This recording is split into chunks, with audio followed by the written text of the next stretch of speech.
Sometimes we forget how easy it is to save energy at home. So Georgia Power is here with a little reminder, because it's often as simple as a twist to switch to LED bulbs, or as easy as a lift to move furniture away from air vents. It could be the flip of a switch to turn off the lights in an empty room. One way or another, these small changes can make a big difference, helping you save energy for the bigger things in life. Visit georgiapower.com/energy efficiency for tips and programs to help save energy and money. This is Life Admin Life Hacks, a podcast that gives you techniques, tips and tools to tackle your life admin more efficiently, to save your time, your money and improve your household harmony. I'm Dinah Roberts, an operations manager who loves sending photos to people as a way of bringing back the joy of shared memories. I'm Mia Northrop, a researcher and writer who ran out of steam making photo books by my daughter's 3rd birthday. She's now 10. In this episode, we interview professional photo organiser and photographer Carly Michael from Photogenie, who grew up in her family's 5th-generation camera store. Hello and welcome to Life Admin Life Hacks. Digital photos made the top 5 life admin pain points in our 2021 community survey. 1 in 3 people feel like their digital photos are out of control and they're trying to manage chaos. And while Dinah has had her photos sorted for some time, I can definitely relate to this feeling of chaos. At the time of recording this interview, which was now a few months ago, it felt like there would never be enough time or motivation in the world for me to actually get my photos into a format that other people could access and enjoy. And I guess I knew, like other life admin, intractable life admin issues, if this could be conquered, I'd be determined to crack this nut. And after this interview, I downloaded the apps that Carly suggested. They did their magic, and I'm proud and relieved to say that my photos are finally organised. Amazing. So in this episode, we talked to Carly Michael, who revealed the threat of the digital dark ages and failing to safely preserve our memories and history, the best apps to deduplicate and organise your photos in chronological order, the 3-2-1 backup rule, and that the best backup method is actually to print your photos. If you're looking for motivation, apps, and process to get your photos sorted once and for all, this app is for you. Carly, thanks so much for coming on the show. Thank you. It's so good to be here. It's a bit of a running joke between Mia and I that's been an area of life admin that Mia and I have both struggled with. And in fact, Mia is still struggling to get on top of her digital photos. And we know it's a really common pain point of our listeners. So thanks so much for making the time to give us your expertise. Oh, it's a pleasure. Thank you so much for inviting me. So I guess let's begin with your history with photos. What's your relationship with photos? Oh my God, my life is a photo. So I was born into a family that's cameras were my world.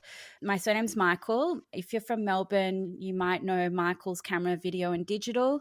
I'm the 5th generation to work in that camera store. Well, it didn't start as a camera store, but we've been in the same location for over 100 years. And sadly, at the start of 2021, we closed because of COVID. Oh.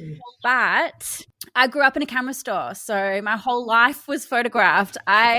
Every moment of mine was documented. I have a love-hate relationship with photos and cameras. Wow. Well, that's amazing to have such a family connection to photos. Oh, I was curious, so what did it, when it first opened 5 generations ago, what was it? Was it a place you went and had your photo taken? We actually started as a gunsmith. So we built the building in 1916. It actually took 3 years to build, which fascinates me because that means that we actually started building. We were building during World War I, and we opened up as a gunsmith in a pawn store. And the joke's always been in our that we've been shooting people. But then it actually became a pharmacy in 1924. My great-grandfather was a pharmacist, and then my grandfather was a pharmacist. And there was a big correlation between, like, pharmacies used to sell chemicals to develop film. So that's why they went hand in hand together. And then my grandfather had a love of cameras. So at one point in the shop, there was a line dividing the pharmacy and the camera store. And then in 1976, we became a dedicated camera store. So so many people in Melbourne bought their first cameras from Michael's. Yeah. Yeah, I'm one of those people. It was a big trip. I'd saved up. I was going to get my first proper camera. I'd been researching it, and off I went to Michael's. And it had such a distinctive yellow, the yellow It was facade. yellow in the 80s. Yeah. Mm, Interestingly, I'm now, and I'll get to it soon. I'm a photo organizer now, but my first project was the mm, history of hmm. Michael's when we turned 100. And we had this room that was locked. My dad said never go in there, but I went in and it was full of our Yeah. Michael's history and all disorganized photos. And I had to identify the disorganized photos by Mm, clues. So one was I knew in the 80s the shop was yellow. So that's yeah. how I could pull Yeah. together all those photos. Well, it feels like we're all drowning in so much photo material now that what you had to do physically in going into a room and looking at all of that stuff, we are all now having to do digitally. And you talk about the digital dark age. Can you explain what that is?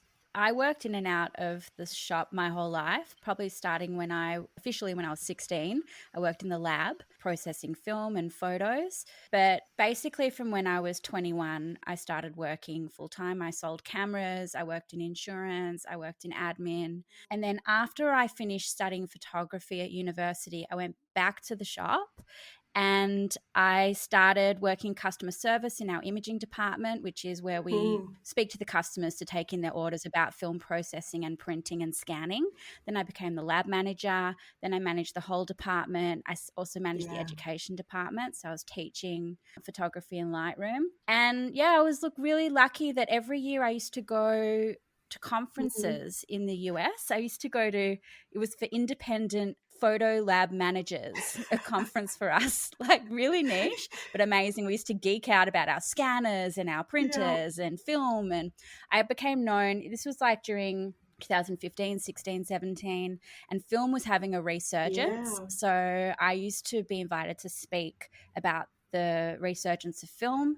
And then I was invited to speak about scanning. And I went on a bit of a research rabbit Mm. hole and discovered a big issue like the digital dark age. Yeah, talk us through that. What's the digital dark age? So that's a term that was coined by a guy named Vint Cerf, who was one of the architects and founders of the internet and is now the vice president of Google.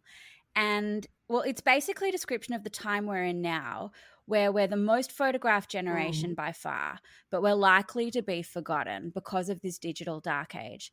And so the dark ages were the years 500 to 1500, like 1,000 years. I calculated maybe 40 generations where there's no mm, documentation. Like we actually don't know what happened in that time. And it's not that long ago. Like it was only mm, 500 years ago that this period has been missing. And it's called the dark ages. Yeah, as I said, there's no mm, there's no data about it. And so what the digital dark age is this period of time where we're likely to be forgotten because our digital photos aren't designed to last. They're not like our hard drives, mm, for example, they're designed to last 3 to 5 years. One of the mhm, most biggest problems, or that I speak to professional photographers about, is that they've lost data because the hard drives have crashed. Our CDs, they're only designed to last mm. 10 years. Even though we're taking a lot of photos, if we're not managing our photos, we're literally at risk of losing them. It's really interesting because my first child was born at a time when I still printed out photos. And then my second child was born, and there's not one photo printed of him, like on paper. It's all. So he's going to be the one forgotten in our family. My daughter will live on. The legacy. And that feels, yeah, I think that's played out in lots of families where it's funny because as a Mm. parent, like I have maybe like 3 photo albums that cover my entire childhood. Then by the time my daughter was 3, I'd already made her 3 photo books because we've captured every single thing she's ever done. And then I ran out of steam and I haven't made one since. So it's really common for people to print photos and make photo books of the first child. And then second, third, fourth, it just falls by the wayside. Yeah, I guess I'm not alone. For many people, organising their photos feels like this Herculean task, and they can procrastinate about it for years. So, what's a useful headspace to get into to think when you're thinking, all right, I need to address my photo collection? What mindset should I be taking on? I think the most powerful thing you can do is to set yourself a deadline and have some type of small project. So maybe it's for an anniversary or a birthday that you want to put together. Most people want to put together a photo book, but you can't put a photo book together unless you can find the photos. So it's like it has a snowball effect, but having that deadline, having a goal, a clear goal, is going to give you the power to follow through with the project. Because otherwise there's no urgency. That's a really good point, because I haven't given myself deadlines. It's all felt very arbitrary. So, Carly, in order to get those photos together, you need to have an organisation system. So, what are the characteristics of a good organised photo collection? Okay, so no one system or method is the best, but I would say the ordering your photos chronologically is definitely the easiest, especially because all the digital photos have all the information you need embedded in the files. You know, a lot of people like to organize their folders by themes as well, but that definitely is more manual. The other thing that you really want is for everything to be centralized in one place.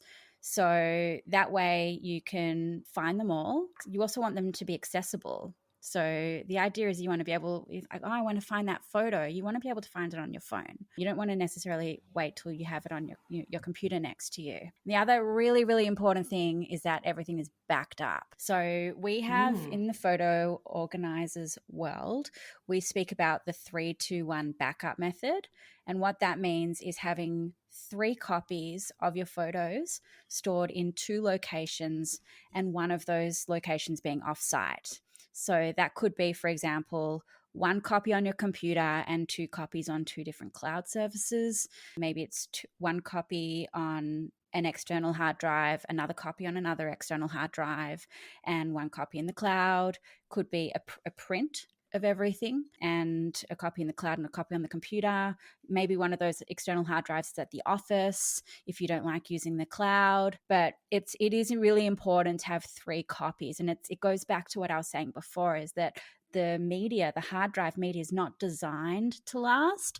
And also cloud services, for example. At the moment, most of them are designed, they're created for profit. They're not really looking there for the user.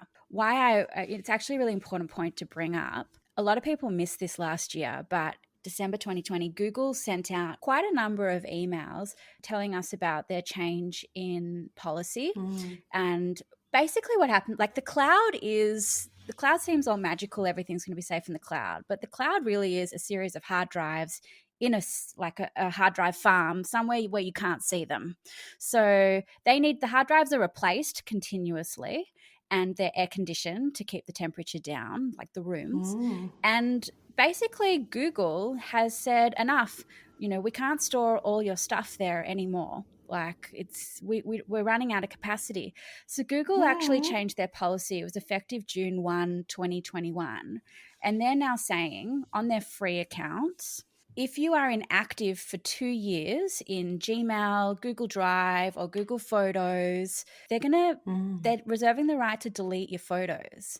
So basically what that's saying is from 2023, if you haven't opened an old email, if you haven't even opened an old photo, Google's going to reserve the right to delete it. Yeah. And so we're literally at the doorstep of this digital dark age. Like, it's a bit frightening. And so not many people are talking about this. So I believe it's really important to actually extract the photos from Google, from iCloud. iCloud also have in their terms and conditions that they say very clearly, this is not a backup. You should have your photos somewhere else. And I guess it's also then, just want to add one more thing. It's really important to understand the difference between a backup and a sync, because most of the popular services that we use are actually syncs, like photo synchronization tools rather than photo backup tools.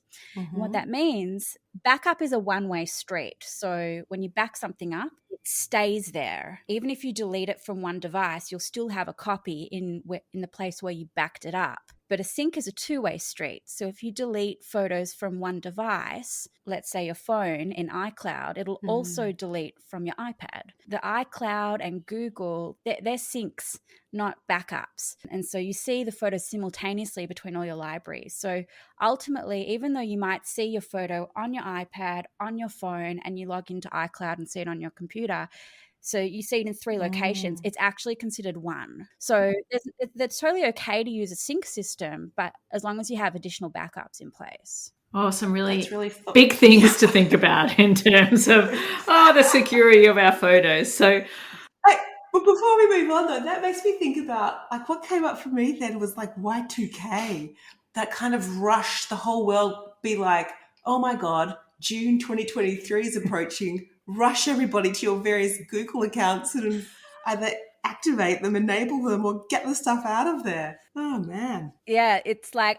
when I read this, I've known about the digital dark age for maybe 5 years. I've speak publicly about it. I've got on my website, like I've got webinars about it. Yeah. Like, I'm like, who else is talking about it? Like, what's going on? I need an army of people to save the photos. Ooh. Okay, so where do we begin? Yeah, where do we start? What's our first step? I think in your approach you talk about gathering. So what does that actually involve? Okay, so the reason why we're so overwhelmed by our digital photos is that they're scattered everywhere. You know, you might have backups of backups, and if you're like me, like I was also a professional photographer, grew up in a camera store. I have a lot of photos, like you can't even imagine. I was taught, or my dad encouraged me to, when I took photos on my digital cameras, not even to delete the photos off the memory cards, just to buy new ones, and that would serve as a backup. So I've just got a lot of photos. So what you want to do is you want to start by making a list of all the places where your digital photos are, and then gathering them into one location, one physical location. And I always say you can't manage what you can't measure. Once everything is in one place, then you kind of group like items together. And I know I'm a bit of an extreme. I've got everything. I've got old mobile phones, old computers, hard drives, memory cards, CDs, DVDs. I even have floppy disks. And I've worked with a lot of people, and I seem to have a lot more than others. But, you know, like, there are a lot of different types of devices you can have your photos. So you bring them all into one place, and also write down a list of where all your photos are online. Are they on Shutterfly? Are they on Dropbox? Are they on OneDrive? Did you have a Flickr account? All those things. So once you kind of know what you've got, it's already more manageable, because you can systematically then do the next stage, which is centralize your photos and put them all into one location.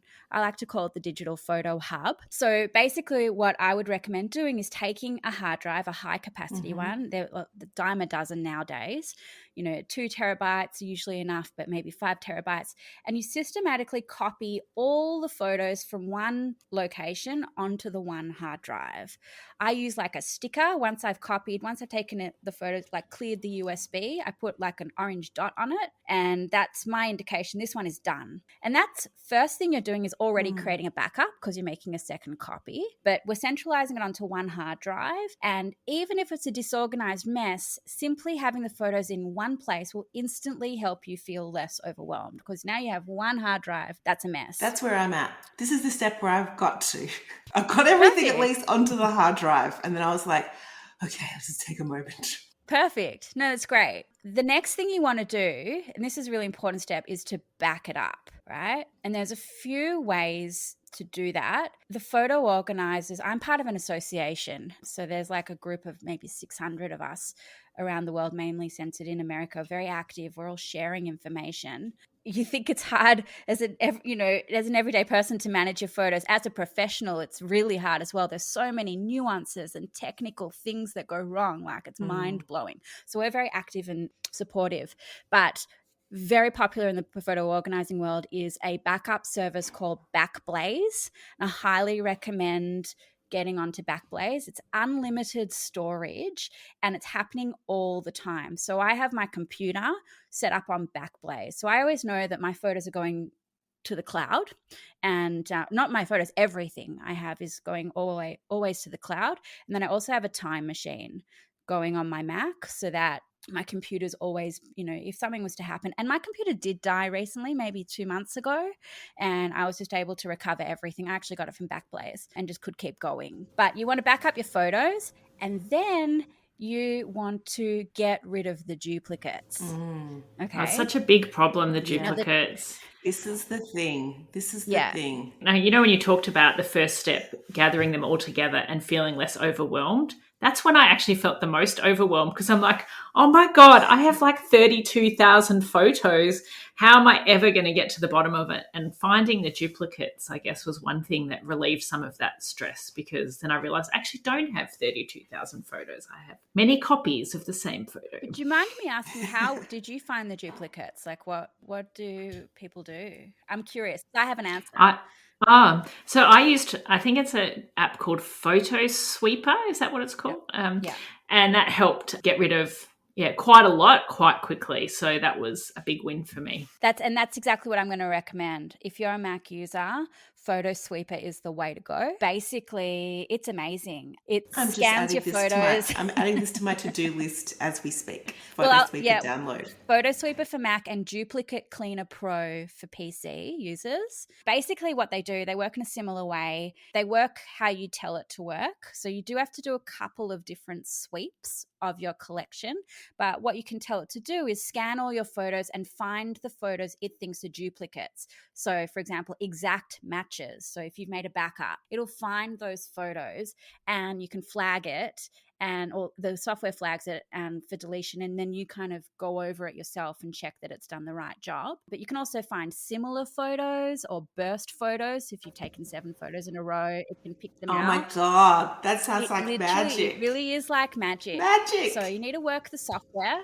And I've actually been doing that recently to help me like get the collection a bit more manageable. So, when particularly in the early days of the kids, I used to take like 27 photos of the same moment, and that software helps me kind of identify them and then go, actually, I only need 1 photo of that moment. I don't need 27. Yes. So that's been a big win. So that's an amazing piece of software. You can actually put your iCloud or your photos library directly into Photo Sweeper, or if you use Lightroom, it can also go in there, and it can do the photo sweeping inside the catalog or the library itself and put the duds or the deleted ones into a smart album and separate it. So it's very, very powerful. There are some caveats, just to say, photos from WhatsApp, for example, it's a really popular way we share photos, especially in Australia. That strips the metadata. It takes away all the information about the photo. It also decreases the quality, but it will, if you put that into Photo Sweeper or any other piece of software that can read the metadata, it's going to give you the date that the photo was sent as opposed to the photo was taken. So it's not an amazing way to share photos. Yeah, that's really good to know, because I'm often, if I'm out and about and someone takes a snap, I'm like, oh, can you share that with me? That'll be a good one. And they share it with me via WhatsApp. But if it's not getting any of that metadata, that's... Well, the thing is, if you take it the same day... Well, if it's taken that day, that'll be okay. I guess if it's a photo they're sharing from a different time. Exactly, yeah. Okay, so it'll end up showing up on your, in your timeline on the day that it was received. The last thing you do, once you've done Photo Sweeper, then there's another piece of software. The last piece of the puzzle is to organize. The photos have all the metadata in there. So you just need a piece of software that can reorganize them and put them into chronological order. So there's 2 pieces of software, one for the Mac. It's called the Big Mean Folder Machine. Cue me writing down a note now. I am, yes. The Big Mean Folder Machine. Yep. Definitely get onto that one. And then PC, it's called Photo Move. The Mac one works a little bit better than the PC one. They're both quite simple though, and powerful programs. Basically, you just dump all the photos in there and you tell the software how you want it to folderize the files, and then it'll reorganize all those photos into maybe year or month, and that's it. So you've gathered all your photos into one place, all of them. Doesn't matter if there's 100,000 or 1,000,000 photos. You get rid of the duplicates, and then you just take all of that data, pop it into the Big Mean Folder Machine, and have it reorganize it into folders, and then you've reset your digital life. So we're laughing because my jaw just dropped. That's what that laughter was about. so that's something that I do for people, and I call it literally a digital reset. Yeah. So Carly, do you sometimes run into problems though with some of the metadata? So I guess this is one of my challenges, that in particular the videos I imported into my Mac seem to have the date that they were imported into my Mac, not the date they were taken. So, and they were taken on an old, digital camera with a video setting. So what do you do in that instance? Okay, so none of this software I know it sounds like magic, and it is. You do need to work the software, and there are a lot of things that aren't simple. So one is videos. Videos don't like to hold metadata, and it's something you actually have to do manually. There are tricks though. So when you look on Finder on Windows or Windows Explorer, by default, it shows you the dates that you see. If you click on a file, it'll show you the date it was created and modified, but it's not actually the date, not the original date, even though it might be in like correct inside the file. So a piece of free software is called Adobe Bridge. It's the only piece of Adobe software I think that's free. And when you look at files in Adobe Bridge, you actually see the real dates.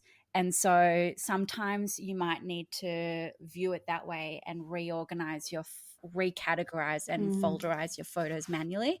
So when I do use the big mean folder machine, there is like any photos that it can't organize, it puts into an others folder. Okay. Oh, that's awesome though. Yeah. Like even knowing that there might be a hack to trying to find those dates, because at the moment that's kind of where it's been my blocker. Like I've got 80% of the way there, and then, struggled with the ones that were left over. So awesome. Yeah. No, I think that should spring shot you forward. I'm loving the verb folderize. I'm going to use that all the time now. So once you've done this, like you've got everything, it's pristine. You have this collection that is organized, it's up to date, it's deduplicated.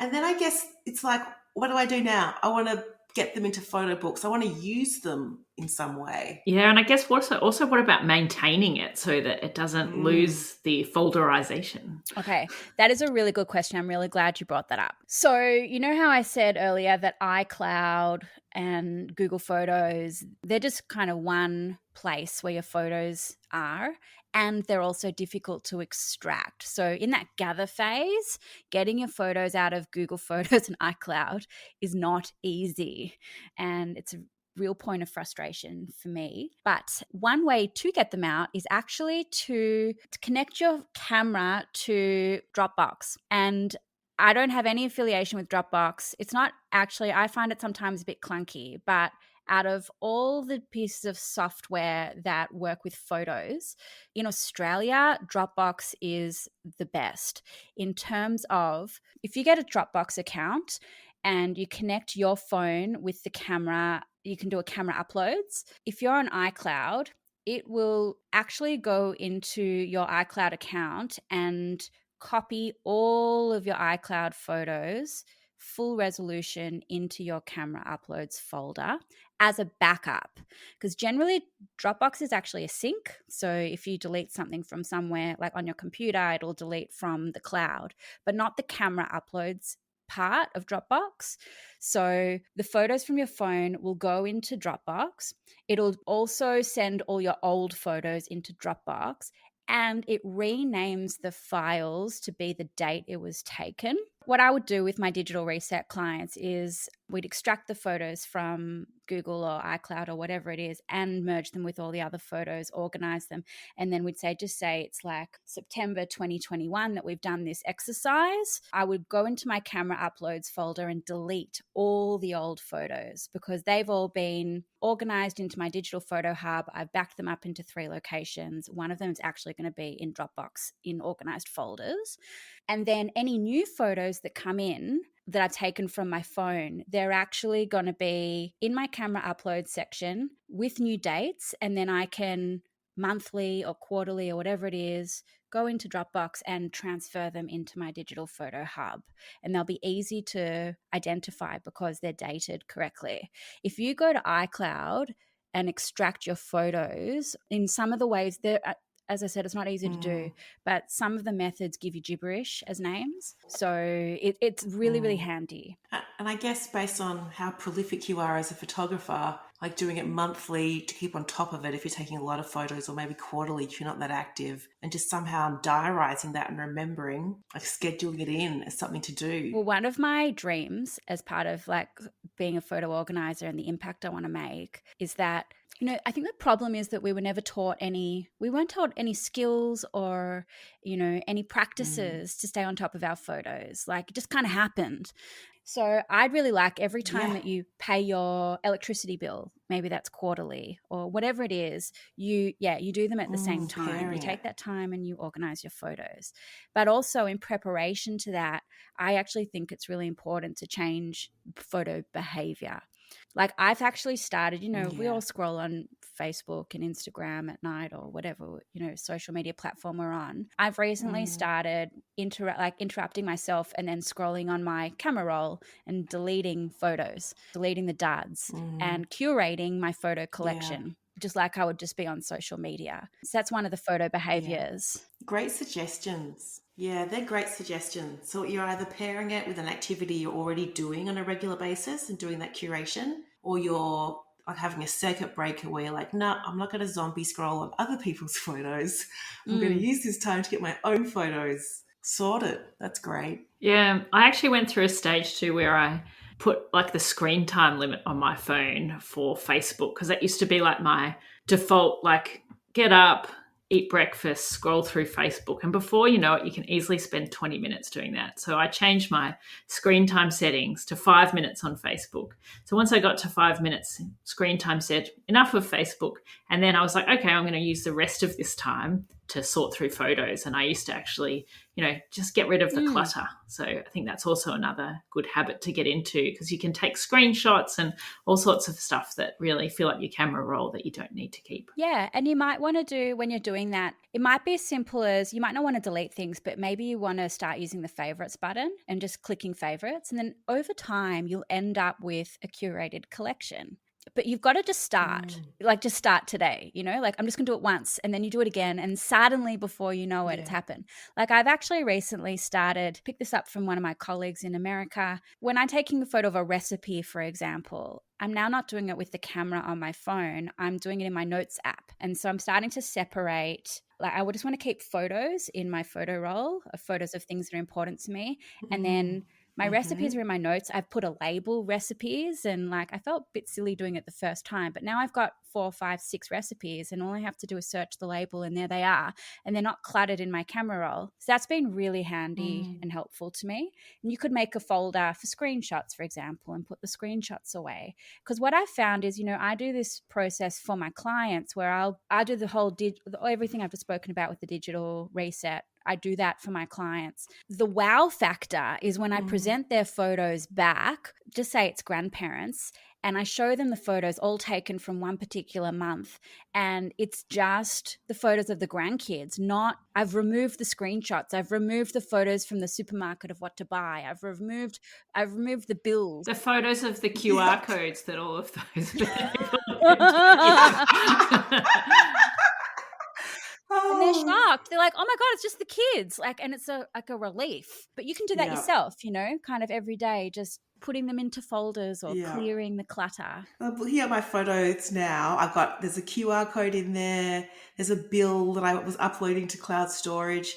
There's like the label that shows the model information, product model information, so I could look up a manual for something.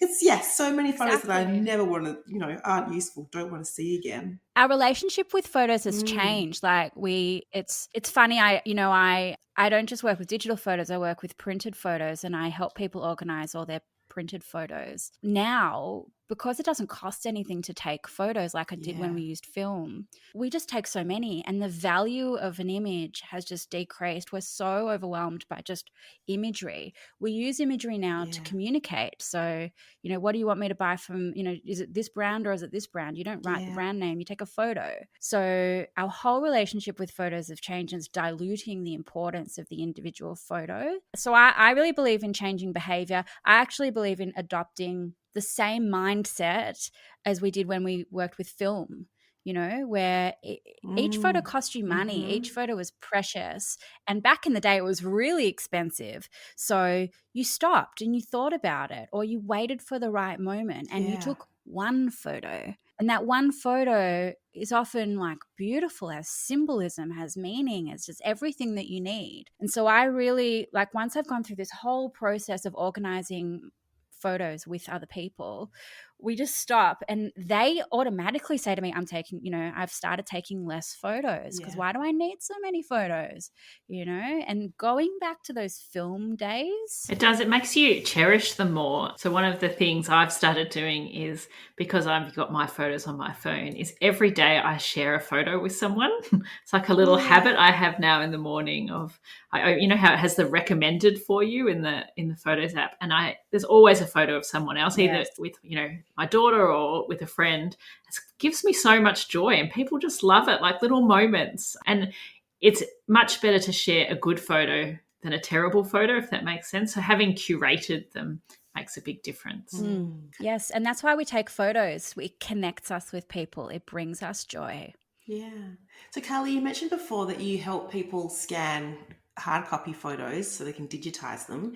If people want to do that at home, are there particular apps that make that a tolerable task? Because I can't think of anything worse than getting out a box of photos or trawling out photo albums and thinking, oh my God, I got to scan every single one. Okay. Firstly, if you're going to scan your photos, I personally think want to do it once and you want to do it well. There's scanning and there's scanning. I've spent the last 10 years in the scanning industry, and there's so many factors that come into having a good scan. Can be the amount of resolution and how big the file is and how much detail is captured. So a phone has a really small sensor, like the size of, nowadays they're probably a bit bigger than my thumb now, but then you take a photo, let's say you capture an image with a camera. There's DSLR, like there's a compact camera and then there's a DSLR camera. And why do they get better? Because they've got bigger sensors, which means they've got more surface area to capture images, more detail, more color, just everything about it just increases the quality. So yes, you can take photos on your phone and there are apps. PhotoMine is one app that people like to use.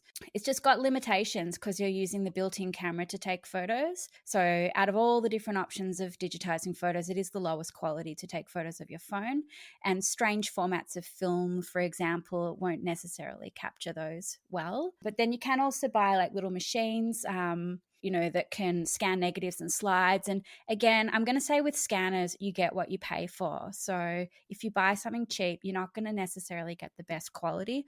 Often the resolution is low, the quality isn't great. And by quality, it's like sharpness, color reproduction, clarity of the photos. And also like you have to deal with dust. I scan photos professionally and I still have issues with my, everything has to be clean. It's amazing and it's time consuming. So can you take your photos to people like you to do that scanning with the little machine, or can you, like, instead of having to buy one, can you borrow them from places? Like, that feels like something, it's like a shredder. I don't know how often I'd use that.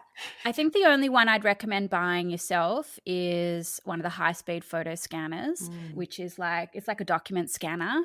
Again, there's one piece of dust, especially on dusty older prints, and it can end up on the scan element. You end up getting lines, straight across the scans. So it's fiddly and frustrating. There aren't many places that specialize in family photo scanning. We did at Michael's, but Michael's closed the lab a while ago. So I was really lucky. I've inherited all the scanners and I ran it for 10 years. So I'm doing it professionally. And something I am doing now for scanning, which is a little bit different to others, because now I'm a photo organizer. What I realized was in the lab at Michael's, people would give us a mess and we would give them a digital mess. That's a technical term. And so now with my photo organizing hat on, what I would do, in my new business called Photo Genie, when we scan, we give you organized photos. So when I give files back, everything is dated. And I would encourage you, if you're going to scan it yourself, whatever it is, I'll come to people. I want to save people's photos, right? A printed photo is also just one copy of the backup. The best, a print needs to be scanned so that becomes your second copy. You put on the cloud, that's your third copy. Your photos are backed up. I'll help. If people want to use their all-in-one printer scanner, I'll teach you how to get the best quality scan from that scanner. But what I would recommend is you take bunches of photos and you identify a date and a theme. And when you scan it, you include that date and the theme in the in the file name, for example. And then, so what we'll do is we always have descriptive file names, and also we redate the files so that the date of the file is not the date that it was actually scanned, but it was the date it was taken. So that way, again, you could take those photos and load them into iCloud, and it'll still come up properly, in the timeline. That's where I realized there was a real hole, in photo scanning, and just not solving any issues if we're just digitizing, as I said, a physical mess into a digital mess. Well, Carly, your digital Photo Genie Digi Reset service sounds like a godsend for someone like Mia. I think that she's adding it to her Christmas list as we speak.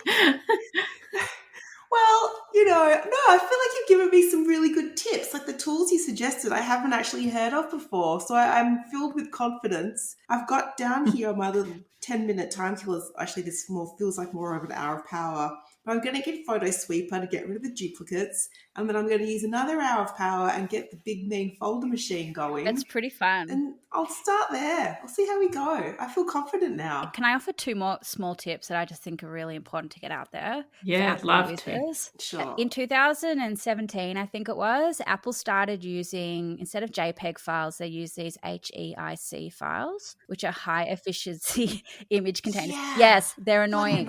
And when they released it, they kind of did it overnight. We were working in the lab at Michael's, and suddenly we have these new files that aren't compatible with the printers, and they didn't talk to Epson and put in and give anyone drivers and anything like that. It just drives me mad. If you think so, it made me also think about when Apple started taking the USBs out of their computers, so suddenly everything's going to USB-C or Lightning. Like, hello, all our photos are on USB cables, on USB devices. So what does that say about the digital dark age? Yeah. But anyway, HEIC photos are not compatible with anything outside of Apple. So I always encourage people to switch your phones back to taking JPEGs. Oh, how do we do that? Okay. The way you do it. It's in the settings. You just go to settings. I'm guessing it's in the settings. It's 3 taps. So you go to settings, you tap camera, and then go to camera capture, and then you choose most compatible instead of high efficiency as one of the options. And that'll switch your phone to taking JPEGs again. Sorry, you lost me. Camera. I'm in camera. Which they preserve settings. No, camera capture. After, when you're in the camera part, then you go to camera capture. Should be an option. Sometimes if there's been a new update, they might change it. Yeah. Great. Okay. I see it. So that'll switch your phone to taking JPEGs again. And then also live photos. Live photos are the little 2 or 3 second video. When you're looking at them in the Photos app or on your phone, it looks like it's just a little video. But when you take those photos, or when you take those files outside of iCloud, it's a photo and a little video. So it becomes really, really cluttered in your digital photo hub. And more often than not, those little 3 second videos are not really what you're going to want to be savoring. So some people like to use them creatively. Don't get me wrong. There's definitely uses for them, and I'm hearing more and more. But if you're not that way inclined, I would encourage you to turn the live photos off. And it just moving forward, it's going to make your photos more manageable if eventually you are going to start to take them out of iCloud and put them somewhere else as well. Cool. In my phone, the changing it from a HEIC to JPEG was under something called Format. Okay. So I don't know what version of phone I've got here. OS. And the live thing's under preserve settings. Yeah, I just turned that off too. Amazing tips. Carly, this has been incredible. Thank you so much for sharing all your experience and ideas and tips with us today. It's such a pleasure. And I feel more determined than ever to get this nailed. So where can our listeners find you if they want to hear more or even get your Photo Genie Digi Reset service? It's just simple, www.photogenie.com.au. That's my website. I'm also on Instagram and Facebook. Yeah, there's a phone number there, so you're welcome to call me. I love to chat about photos, and there's a couple of webinars and like bits and pieces online.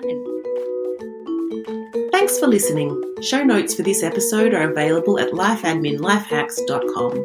And if you're a fan, please subscribe and share the love and tell a friend, or review us in your podcasting app. You can also follow us on Facebook, Instagram, and LinkedIn.